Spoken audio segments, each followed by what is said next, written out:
Civil Society Rallies for Inclusive Electoral Reform in South Africa by Satori News.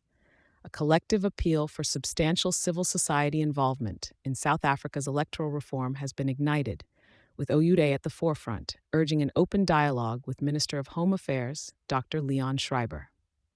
The call for re-evaluation of the newly established Electoral Reform Panel resonates with the overarching urgency to enfranchise civil representation and ensure a democratic trajectory that aligns with the people's aspirations.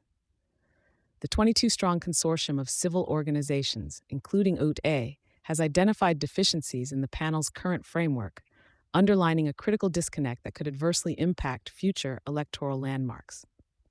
Their proactive stance seeks to counter the inertia experienced during the sixth administration that saw considerable delays in effectuating meaningful electoral framework shifts. Despite the Electoral Amendment Act of 2023's stride towards re-evaluating systems for the 2029 elections, ostensibly enabling voters to enforce direct accountability over politicians, the implemented reforms fell short of the extensive overhauls civil interests have championed. The Electoral Reform Panel's remit to investigate and recommend electoral reforms remains tethered to a composition and functioning that echo inadequacy rather than inclusion.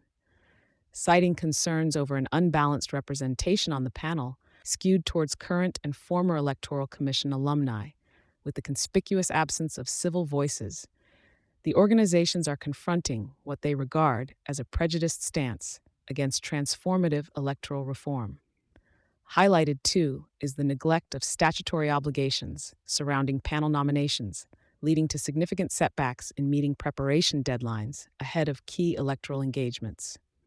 Despite these hurdles, the drive for a truly consultative and participative approach to electoral reform persists unabated, with the civil coalition determined to inject the public's perspectives into the discourse.